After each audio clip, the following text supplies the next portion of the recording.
சந்தோஷமா உட்காந்துருக்கீங்க, ஒண்ணுமே புரியல. அதனால அது என்ன அர்த்தம்? இப்ப எனக்கு பென்ஷன் இருக்குன்னு வச்சுக்கங்க, அது எனக்கு சம்பளம். நான் பேச வந்தா எனக்கு கூட கிடைக்குமா?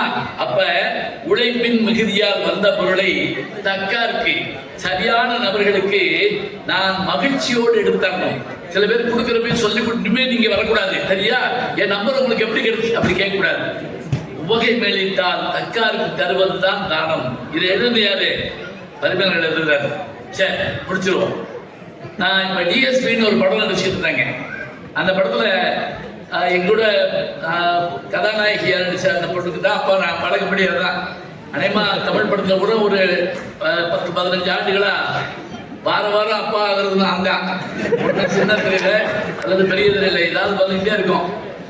இப்ப கூட என் பொண்ணு ஃபேஸ்புக்ல எழுதியிருந்தாங்க, அர்ச்சனா கார்த்திகேயன். அவங்க சென்னையில் இருக்காங்க. ஒரு அம்மா திடீர்னு கூட்டிகிட்டு இருக்க அம்மா வந்து கேட்டுச்சு, அப்பா வர்றாருப்பா இந்த வாரம் அப்படின்னு கேட்டிருக்காங்க. எங்க மகள் சொல்லிருக்காங்க, அப்பா இந்த வாரம் வரல, அடுத்த மாசம் வருவாரு. என்னப்பா சொல்ற? ஆனந்த் எங்க கஷ்டப்பட்டு இருக்கா, அவர் என்ன செய்யறாரு, உடனே வர சொல்லு. என் பொண்ணுக்கு ரொம்ப நேரம் புரியல. அது சொல்லிச்சான், ஆனந்தி அப்பாவுடைய மகதான நீ அப்படின்னு கேட்டிருக்கு. ஆனந்தி அப்பாவோட மகதான நீ? எங்க அப்பா தான் ஆனந்தி. நிறுத்து. அதுக்கு அவ்வளவு கோவம் வருது. இது எதுக்கு சொல்றது தெரியுங்களா? சின்ன விஷயத்த சொன்னா கூட கேட்டு புரிஞ்சுக்கணும். இந்த படம் பாண்டிச்சேரியில் எடுத்தாங்க. பாட்டு இரவு முழுக்க ஷூட் பண்ணிக்கிட்டு இருக்காங்க. அப்ப அதனுடைய கதாநாயகனா இருந்துச்சு விஜய் சேதுபதி. என்கிட்ட திடீர்னு இறங்கி வந்து ஒரு கேள்வி கேட்டாருங்க. மணி 2 மணி ராத்திரி.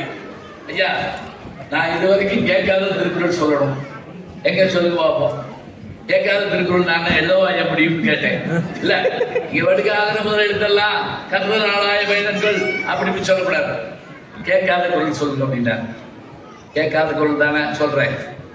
நம்ம உடம்புலையே உடைக்க முடியாத எலும்பு ஒண்ணு இருக்கு தெரியுமா அப்படின்னு கேட்டேன். எது அப்படின்னு யோசிச்சாரு. அதுதான் அப்படின்னேன். இந்த இடத்துல தாடை எலும்பு. இது இருக்கிறதுலே வலுவான எலும்பு இதுதானா. இந்த எலும்பை உடைச்சாதான் சில பேர் எடுத்து கொடுப்பானா. யாரு சொல்றா தெரியுங்களா? பண்புடைமை, அன்புடைமை, பொறையுடைமை சொன்ன திருவள்ளுவர் சொல்றாரு, டேய், எச்சிக்கையில காக்கா ஓட்டாத சில கஞ்ச பையன் இருக்கான். ஒருத்தர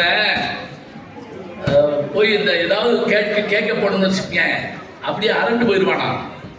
வாசல்ல சேர் போட்டு உட்கார்ந்து இருக்கான். அந்த பக்கமா வந்து ஒரு பிச்சைக்காரன், ஐயா சோறு போடுங்கன்னா, சோறு இல்லை, போ ஒரு கிழிஞ்ச வெட்டி கொடுங்க, கிடையாது. ஒரு ரூபா இருந்தா கொடுங்க, இல்ல அப்போ வாங்கியா பிச்சை எடுப்போம் அப்படின்னு இருக்கேன். நான் கேட்கிற எதுவுமே ஒண்ணு கிடையாது, நீ எதுக்கு அப்படி சொல்ற? அப்ப இங்க பாருங்க, இந்த மாதிரி ஒரு குரல் சொல்றாரு. இந்த எலும்பு இருக்குல்ல, இந்த எலும்பை உடைக்கிற மாதிரி ஒரு வேலை பார்த்தேன்னா கொடுக்காதவன் கூட கொடுப்பான். அவன் யாரு? எச்சிக்கையில காக்கா ஓட்டாதவன். நம்ம ஊர் பழமொழி. எச்சிக்கையில காக்கா ஓட்டுறது தெரியுங்களா? சாப்பிட்டுக்கிட்டு இருக்கப்ப காக்கா வந்துச்சுன்னு வைங்களேன், சூ அப்படின்னோம்னா 4 பருக்கு அதுல ஓடிடுமா. அதனால அதை கழுவிடுத்தான் விரட்டுவானா. இப்படிப்பட்டவர்களை அவர்களிடத்தில் செல்வத்தை பெற வேண்டும் என்று சொன்னால் என்ன செய்ய வேண்டும் என்றால், இந்த தாடை எலும்பு நொறுங்குகிற மாதிரி அடித்தால் வாங்கலாம். ஈர்ங்கை விதிரார் கயவர் கொடிருடைக்கும் கூண்கையர் அல்லாதவருக்கு கைய வளைச்சு குத்துறேன்னு வச்சுக்கா அந்த வாங்க முடியும் சொல்லிட்டு மாஸ்டர் படத்துல நீங்க குத்துறீங்கல்ல அது மாதிரி சொன்ன உடனே அவர் ஓடி வந்து என்னை கண்டுபிடிச்சுக்கிட்டாருங்க.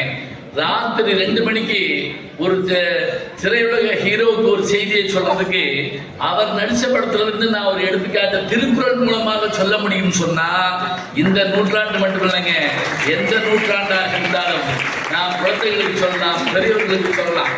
சுட்டி டிவியை சொன்னல, ஒரு கல்யாண வீட்டில் பேசிட்டு இறங்குறப்ப ஒரு 6 வயது குழந்தை என்கிட்ட வந்து கையை பிடிச்சி நீங்க தானே சுட்டி டிவியில திருக்குறள் சொல்றீங்கன்னு கேட்குது. நான் ஆச்சரியப்பட்டு, நீ பாப்பையா பாப்பாட்டேன். பாப்பேன், உங்களை எனக்கு ரொம்ப பிடிக்கும், என் தம்பிக்கு ரொம்ப பிடிக்கும். இதுக்கே 6 வயசு. அது போய் உங்க தம்பியை கூட்டு வந்துச்சு.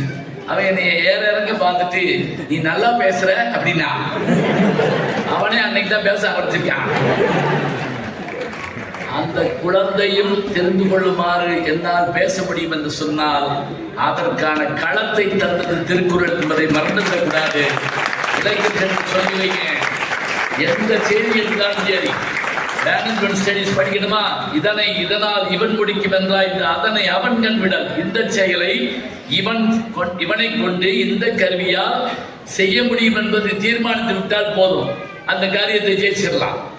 மாற்றி மந்திரம் செய்யக்கூடாது. இதனை, இந்த செயலை இதனால் இந்த கருவி கொண்டு இவன் முடிக்கும் 10 பேர்ல இவனால் செய்ய முடியும் என்று அறிந்து அதனை அந்த செயலை அவன் விடல் அவன் விட்டுட்டு விளைவிக்கும். மாற்றி எடுத்தா வராதுங்க. பூக்கடையில் வேலை பார்த்த ஒருத்தர் கொண்டு போய் பட்டாசு கடையில் உட்கார வச்சிருந்துருக்காங்க. ஒரு வெடி கூட விற்கல. ஏன் தெரியுமா?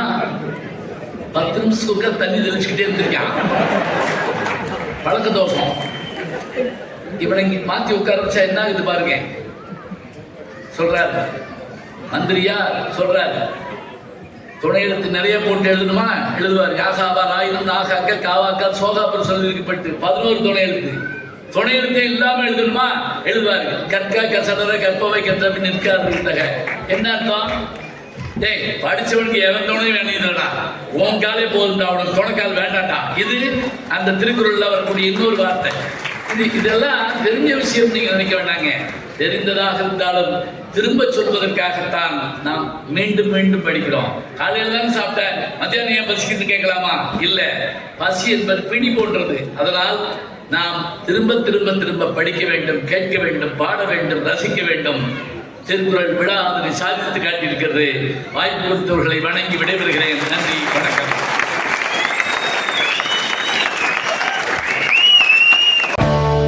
உலகம் சுற்றும் வாலிபன்.